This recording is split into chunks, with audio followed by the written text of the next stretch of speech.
Masalah terbesar dalam hidup kita bukan kekurangan uang hari ini, tapi kita nggak punya sistem ketika kita berhenti bekerja atau pensiun nanti.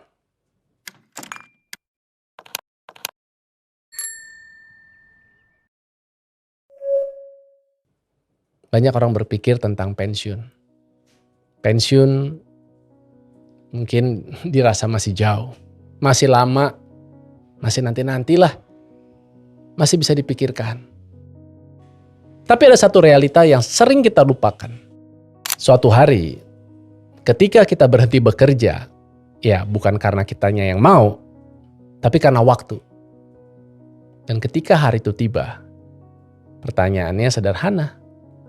Apa uang masih bekerja untuk kita? Atau kita hanya pernah bekerja untuk uang? Anda ada di sisi mana? Sebelum bicara pensiun, kita harus jujur untuk melihat posisi kita hari ini. Konsepnya sederhana, tapi sangat penting. Cash flow kuadran. Ada 4 cara orang untuk mendapatkan uang. Yang pertama, sebagai employee. Dia menukar waktu dengan gaji, stabil sih, ya, tapi umumnya terbatas. Yang kedua, self-employed. Dia bekerja untuk dirinya sendiri, umumnya lebih fleksibel, tapi ya masih tergantung kehadiran kita. Atau di kuadran sebelah kanan, business owner. Dia punya sistem, punya bisnis, sudah ada leverage, tapi ya masih terlibat aktif. Atau ya menjadi investor.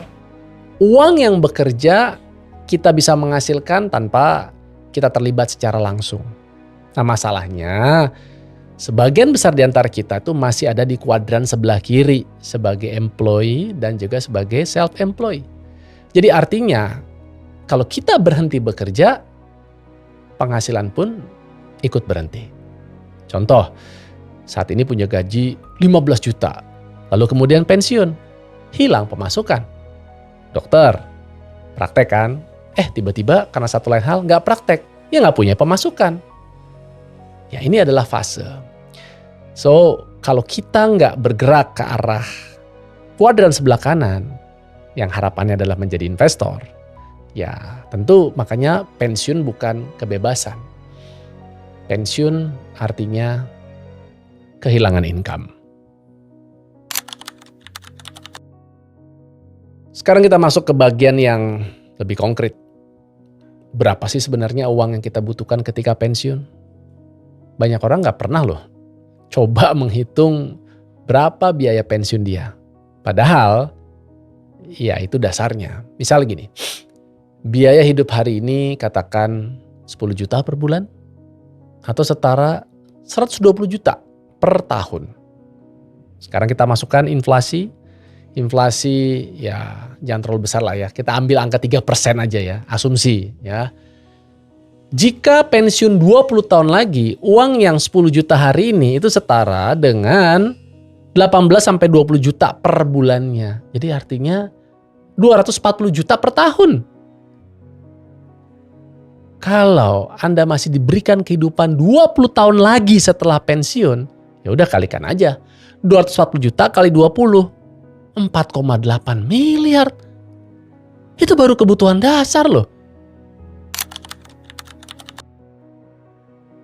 Setelah kita tahu angkanya, kita harus cari caranya.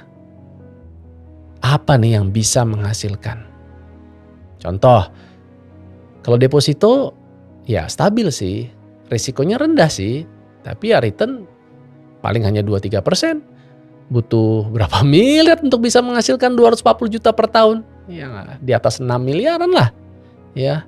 Atau mengharapkan dividen dari saham. Katakanlah mungkin yield 6% per tahun. Ya butuh lebih dari 4 miliar. Ya saham tapi fluktuatif. Atau misalnya apa? Properti, sewa. Ya oke. Bisa harapannya dapat cash flow bulanan. Tapi kan butuh modal besar. Terus ya butuh maintenance pula.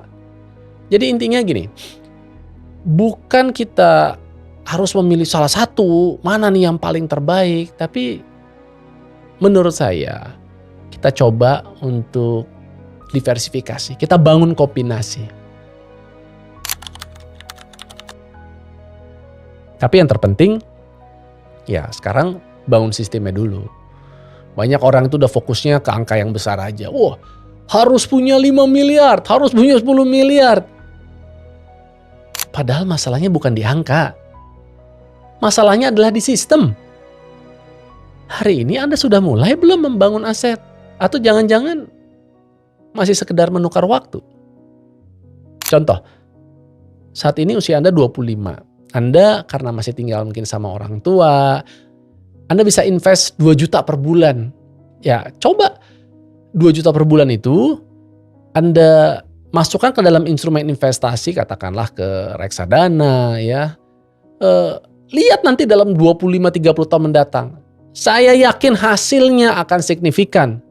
Ya, jangan sekedar ditabung ya. Nah, sekarang bandingkan dengan Anda yang saat ini mungkin baru mulainya di usia 40-an tahun. Ada gap tuh. Kurang lebih sekitar 15 tahun kan dengan yang tadi umur 25. Di mana yang usia 40 tahun, dia harus menabung lebih besar lagi.